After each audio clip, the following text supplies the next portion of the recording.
Yeah, I don't know if you've ever heard that song, I Feel Safe in New York City, but it's my anthem, coming from Podunk, Oakley, Idaho.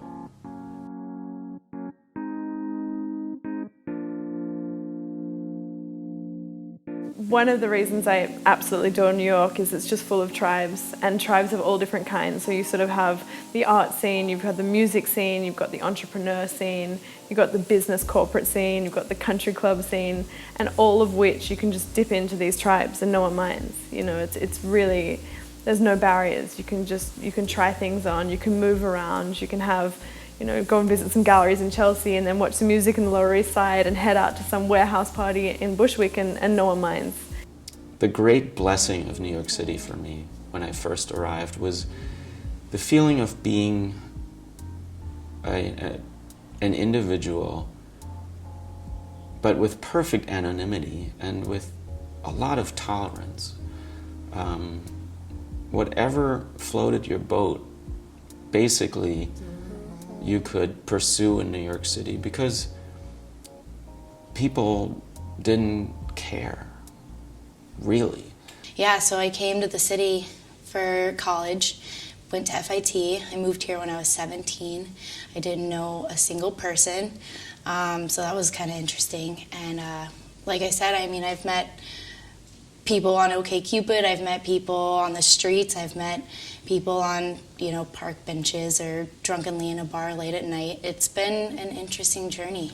I think my favorite thing about New York is just how quickly you can find something to do. Any day of the week, any hour. You can like pull out your phone or your computer, like call a friend, whatever. What's there to do? There's going to be like 1,000 things to choose from. There's no worry of understimulation. Boredom is self-imposed here. You know, I grew up in Jerusalem, Israel. I grew up with goats in my backyard, and you know, this small town, everything, third world country, whatever.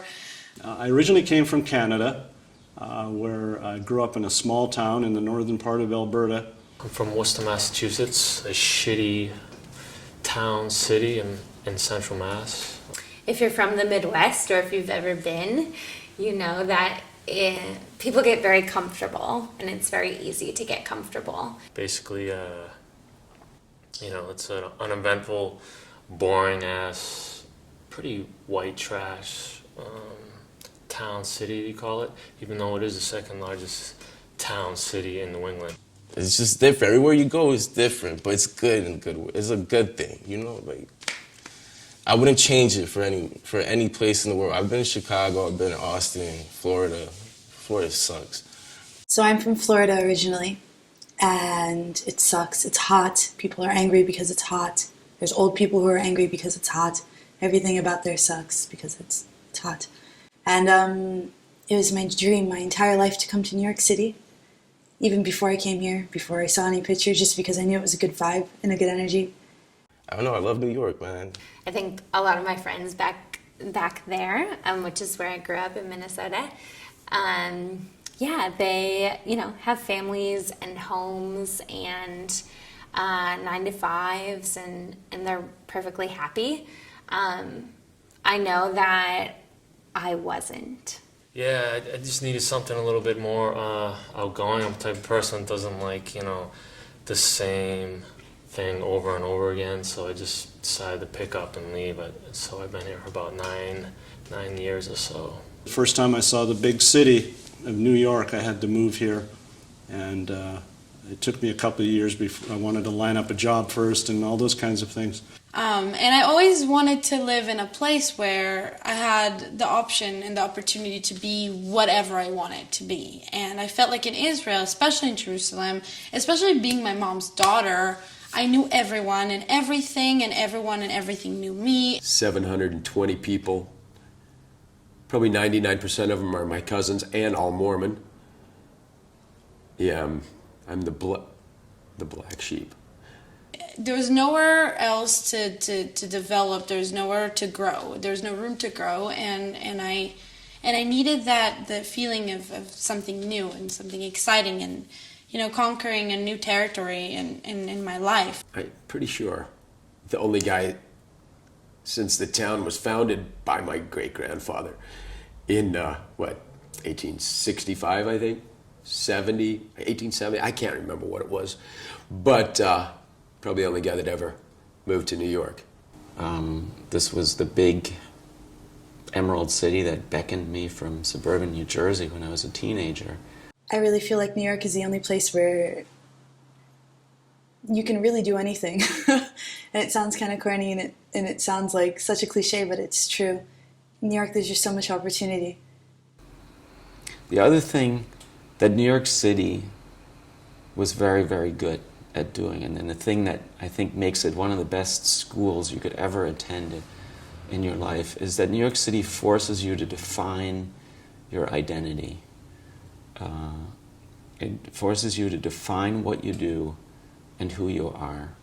And it's a process that it almost happens by default, because you're right up against millions of other people, and you're having to claim your little square foot of space as you move through the canyons of this town.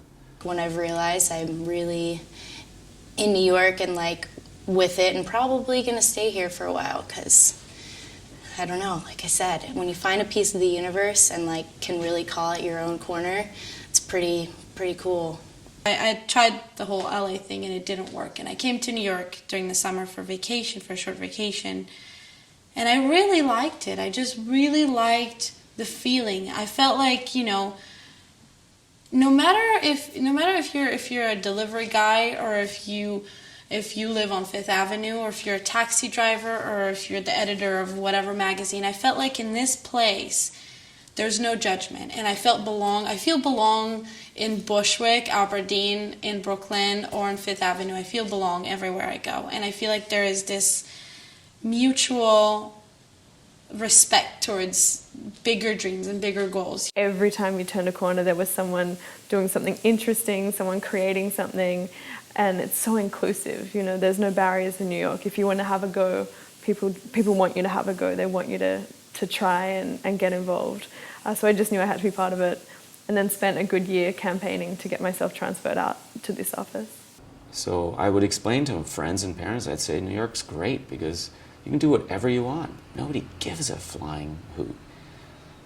And then, you know, of course, when you talk to people about what's so horrible about New York City, you'd explain, well, it's horrible because nobody gives a flying hoot.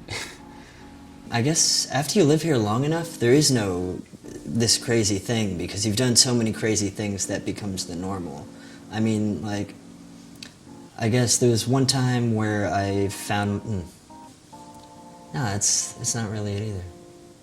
People don't really look at each other with disdain, and people don't try to be condescending, and a lot of people would disagree and say that this is the most condescending place and people here are the most snobby or whatever, but in my experience, I came here as a blank piece of paper, and everything I'm saying is my experiences alone. And in my experience, people here tend to be happier because they're more successful, and I guess they have more things going for them, and they're just a lot more fun. And you see it in the city, you see it in the nightlife, you see it in, you know, the shows, the exhibitions, the film premieres that I go to, and I just really like the people of New York City a lot. And I'm hoping to stay here if I can, until I get really sick of it when I'm a lot older, and then I'll move to Vermont and grow my own vegetables or something. But for now, it's a perfect place for me, and I think I'm hanging on pretty well, so I'm not going anywhere.